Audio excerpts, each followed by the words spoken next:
Hello everyone, আজ আমাদের বাড়ির পুজোর তৃতীয় দিন আর আজ 19শে জ্যৈষ্ঠ লোকনাথ বাবার তিরোধান দিবস। সকালবেলা থেকেই বাড়ির প্রত্যেকেই পুজোর কাজে ব্যস্ত। আর এদিকে হচ্ছে ঠাকুরের ভোগ রান্না। প্রতিবারের মতোই সকালবেলা ঠাকুরকে দেওয়া হয়েছে বাল্যভোগ। এখন দেব ঠাকুরের কাছে আমরা অঞ্জলি দিয়েই নিচে এসে রেডি হয়ে নিলাম তাড়াতাড়ি করে। আমরা বাড়ির প্রত্যেকে অঞ্জলি দিলেও বোন কিন্তু দিতে পারেনি, যথারীতিও এবারও লেট করেছে। এখন এসে ঠাকুরের কাছে অঞ্জলি দিচ্ছে। ওপরে একদিকে পুজো হচ্ছে আর নিচে হচ্ছে ঠাকুরের গান, আর তার সাথে চলছে ভক্তদের প্রসাদ বিতরণের জন্য রান্নার প্রস্তুতি। এদিকে ঠাকুরের ভোগ রান্নাও কমপ্লিট।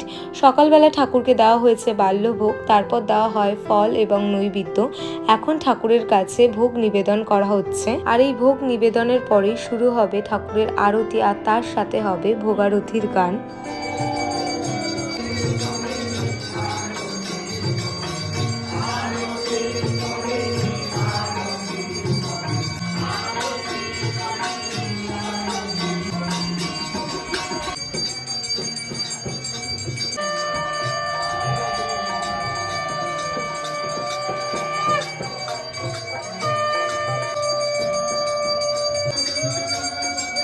আরতি হয়ে যাওয়ার পর এখন হবে যজ্ঞ, আর তারই প্রস্তুতি চলছে। তার আগে তোমাদের সাথে পুরো মন্দিরটাই ঘুরিয়ে দেখালাম, আর তার সাথে ঠাকুরকে কি কি ভোগ নিবেদন করা হয়েছে সেগুলোও তোমাদের সাথে শেয়ার করছি।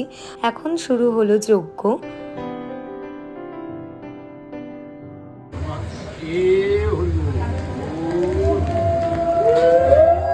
যজ্ঞ হয়ে যাওয়ার পর প্রত্যেকেই যজ্ঞের টিপ আর আশীর্বাদী ফুল নিলাম। আর ঠাকুরের কাছে যেই ভোগ নিবেদন করা হয়েছে তার থেকে একটা জেঠু আর বাবা ভোগ প্রসাদ ঘরে নিয়ে যাচ্ছে, আর বাদ বাকি প্রসাদগুলো সবাইকেই ভাগ করে দেওয়া হয়।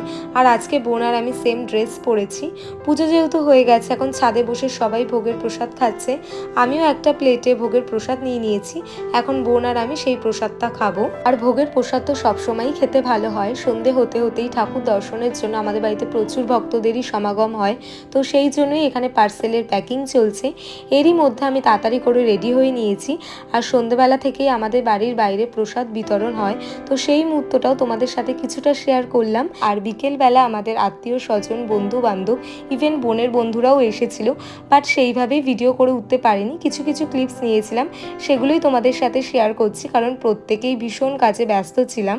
লোকজন চলে যাওয়ার পর একটু গল্প করছিলাম, তারপর ডিনারও করে নিই। আমি খেয়েছিলাম খিচুড়ি, আলুর দম আর পায়েস, এছাড়া পোলাও, মিষ্টি, অনেক কিছুই হয়েছিল। তো যাই হোক, পুজো ব্লগটা কেমন লাগলো লিখে জানিও। তোমাদের সাথে যতটা পেরেছি শেয়ার করেছি। এইভাবেই পুজোর 3টে দিন খুবই আনন্দ মজা করে কাটালাম। আবার একটা বছরের অপেক্ষা। তো এই ব্লগটাকে এখানেই এন্ড করছি। So by.